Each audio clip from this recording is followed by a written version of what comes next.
একটা পরিষ্কার জায়গা নিয়ে নিয়েছি। এবার এর মধ্যে আমি 2 কাপ চাল আর 2 কাপ মুসুরির ডাল দিয়ে নেবো।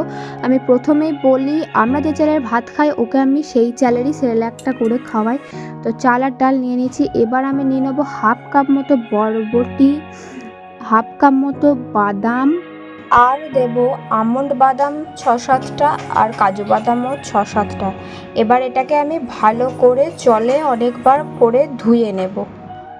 আমি এটা সেকেন্ড টাইম বানাচ্ছি। আমি প্রথম ওকে চাল, মুসুর ডাল আর মুগ ডাল আর শুধু বাদাম, নর্মাল যে বাদাম সেই বাদামেরই করে খাইয়েছিলাম এই কটা দিয়ে। এবার আমি কাজু বাদাম আর আলমন্ড বাদামটা অ্যাড করেছি আর বরবটিটা অ্যাড করেছি। তো বরবটিটা মাঝে ওকে একদিন খাইয়েছিলাম, কোনো প্রবলেম হয়নি, তাই আমি অ্যাড করেছি। আর কাজু বাদাম ও 1-2 করে আমি ওকে মানে দুপুরের ভাতে রাতে এরকম দিয়ে খাওয়াতাম, তো দেখেছি কোনো প্রবলেম হয়নি, যার জন্য আমি 3টেই একসাথে অ্যাড করেছি। আপনারা প্রথম যদি খাইয়ে থাকেন তাহলে একটা করে অ্যাড করবেন। তো এটাকে আমি ভালো করে ধুয়ে নিয়েছি। ধুয়ে একটা পরিষ্কার কাপড়, যেটা আমি আগের দিন কেচে রেখে দিয়েছিলাম ভালো করে পরিষ্কার করে, তো এই কাপড়ে এবার আমি কুলোর মধ্যে কাপড়টাকে পেতে ভালো করে মেলে রোদে শুকোতে দেবো। যারা আমার ভিডিও নতুন দেখছো অবশ্যই তারা আমার চ্যানেলটিকে সাবস্ক্রাইব করে দিও।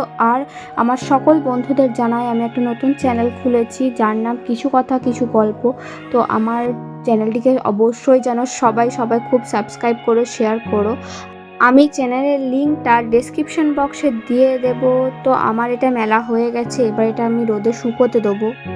বেশ শুকিয়ে গেছে এক রোদেই। আসলে এখন যা রোদের তাপ, মানুষ রোদে দিলেও মানে শুকিয়ে টেনে নেবে মানুষ রোদে, তা এইগুলো তো অনেক কম ব্যাপার, কি বলো? তো এটা বেশ শুকিয়ে গেছে। এবার এটাকে মিক্সিতে দিয়ে পেস্ট করে নিলে হয়ে যাবে হোমমেড সেরেল্যাক। তো তোমরা এইভাবেই বানিয়ে খাওয়াও বাচ্চাদের। এটা বাড়িতে বানিয়েই খাওয়ানোর চেষ্টা করবে, দোকানের সেরেল্যাক একদম কিনে খাওয়াবে না।